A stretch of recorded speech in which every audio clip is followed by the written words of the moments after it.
Earlier this year, of course, Christopher Nolan's Odyssey film was sort of announced and took up a little bit of controversy online.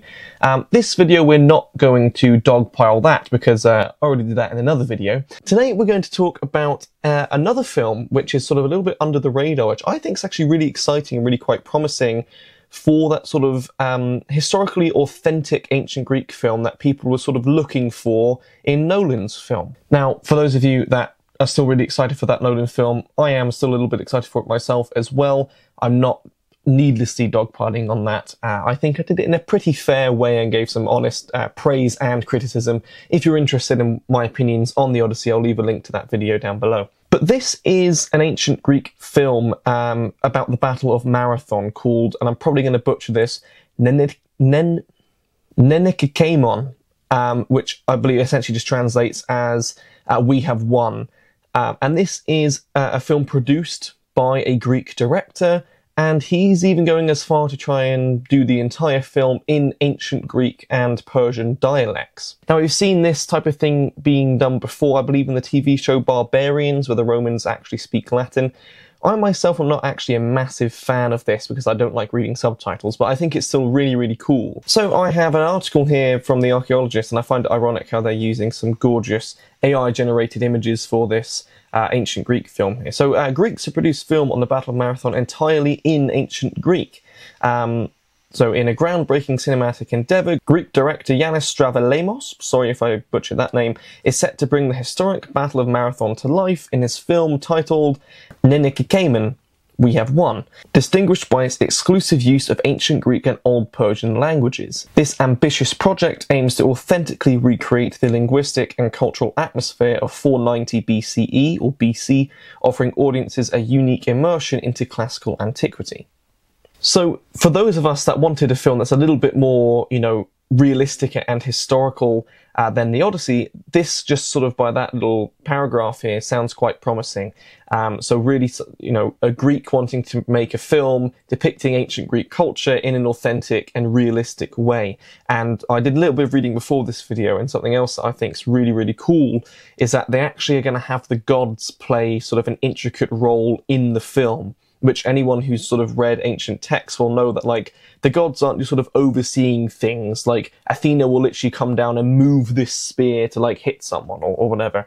And that's something that I think that a lot of these films that are set in the Greek world really miss out, is how interactive a role the actual gods play within the stories. So if this movie is sort of accurately portraying the Battle of Marathon, which is an awesome battle to portray. We got it portrayed in 300 Rise of an Empire, and it was a cool battle sequence in a film, but really, really not good for the Battle of Marathon. Such a cool battle. And I think to sort of have, I'm assuming, anyways, judging by this guy's goal, accurately portrayed hoplites, which I think is something that would be just awesome to see. The actual battle being accurate, and the gods playing an integral role in the film, I think just already makes this feel a lot more ancient Greek than all of these other sort of Hollywoodized ancient Greek films. So here we go, historical fidelity and mythological elements. Again, I think it's a little bit ironic how they're using these awfully generated AI things for the historically accurate film. So here we go, yeah. Drawing from primary sources such as Herodotus, Plutarch and Pausanias, the film delves deep into the events surrounding the Battle of Marathon. It portrays key historical figures, including Miltiades, Themistocles, Aristides and Philippides, as well as Persian leader Darius, Artaphernes and Datis. In addition to the historical narrative, Nenikaimon, again, sorry that I struggle with that word so much, incorporates mythological aspects, depicting the involvement of deities like Athena and Pan. So again, I think that's super cool how he's really trying to make a film depicting the historical event, but not just the historical event in a realistic way, the historical event in a way that the ancient Greeks sort of told us themselves, with the involvement of the ancient deities. I think is super, super cool, being super faithful to the actual sort of ancient voices of the past that tell these stories to us today.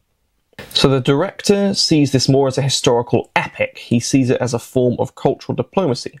By showcasing Greece's rich heritage and linguistic history, the film aims to foster a deeper appreciation for ancient civilizations and their enduring impact on the modern world. And I think that this is something that lots of films don't do, right? It's easy for us to watch a film and be like, oh, that looks cool. And this is one of my main problems, I think, with the Odyssey, is film or not, it is one of the only ways that a majority of people ever get a glimpse at the past, right? Your average 21st century person watches movies and TV, they see historical characters and historical time periods depicted, and that will have an impact on how they perceive those periods. So when films, so drastically stray away from the original historical sources and the real historical culture and people that lived, right? These aren't just words on a page. These are real cultures and real people that lived and did things, lots of them heavily impacting the way that we currently live today. Having a film that seeks to foster a deeper appreciation for ancient civilizations, I think is something that films should try and do more of, is actually honor that original culture that they are basing their film on. And I think that's something that I'm really, really excited for in this film, is a not just historically accurate, realistic look of these people of the past, but to have the story told similarly to how they told it, with the gods playing a crucial role, I think is something that will make this film very unique and hopefully really, really cool. And of course, having the film entirely in not just modern Greek and modern sort of Persian languages, but ancient dialects that basically no one speaks. I think that is, pros and cons to that in a sense. It makes it harder for more people to watch. But I think that's something that is so cool if they do this well, is it will sound like it took place in 490 BC and it will look like it took place in 490 BC. And I think that is something that is really, really cool. So the film is currently in production with further details on its release anticipated to be coming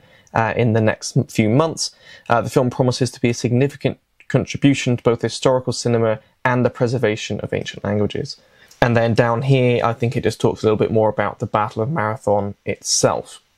I just think that this is actually such a unique film, just in general. I think that this will sort of satisfy that urge that many people really wanted, which they're missing from the Odyssey. And by all means, I still think the Odyssey might be a really, really good film, and I am going to watch it when it comes out. But I think for that film that we want to sort of, be a throwback to the ancient Greek period and do it, it's a period that has so much rooting of our current world. I'm honestly surprised how little pop culture has picked up on the ancient Greek period. And for me anyways, I think it'll be super cool. Of course, it's a Greek production, and I would absolutely love for this film to sort of, one up the $250 million budgeted Odyssey film and show, yeah, this is what you can do, still make a very good film, but have it be historically accurate. And I don't know why people tend to do this of, just because it's a film means it can't be historically accurate. I'm like, but why? Now, I'm not one of the people that are asking for everything to be 100% accurate. It's an art form, but I think that films need to do a better job at pushing that it's its own reimagination of this character or this period. And naturally, people see a film that's based on historical events, which all that means is the three main characters have names of historical figures and they depict something completely crazy. And then people will, of course, because they've seen it on TV, it's based on historical events, start to take that and reflect that onto the historical time period. So I think that this film is really, really promising. I might keep you guys updated if this is something that you're interested in. I just thought I'd share this with you guys who probably would find this interesting. And it seems to be a little bit under the radar. I don't imagine that this is a mainstream production movie, but nonetheless, I'm definitely very excited for this. I hope that it's like an international theatre release. If not, I'm going to have to find a way to watch it. And honestly, I don't know where they're at in the filming of this movie, but I know a group of international reenactors who would absolutely love to do as much as they can to help with this video, myself obviously included with that. And honestly, I think what's one of the best ways to get historically accurate hoplites in a movie, instead of, spreading your film's budget on historically accurate armor, find people who have already spent absurd amounts of time and money on that and bring them in.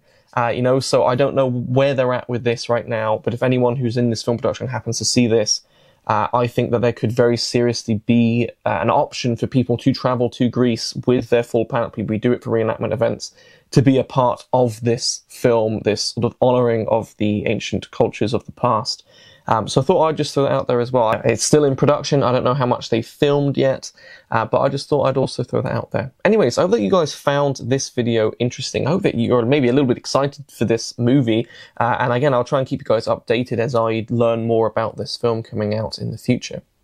Thanks very much to our channel members for continually supporting the channel. It truly does mean a lot. If you yourself would like to support the channel further, of course, checking out channel memberships can be an awesome help. If you can't do that or don't want to do that, absolutely no problem at all. Liking and subscribing is also a massive help, and also sharing these videos around as our audience is quite niche. So any exposure for these types of videos to reach people who find them interesting is also just a massive help. Thank you very much for watching this video, and I'll hopefully catch you in the next one.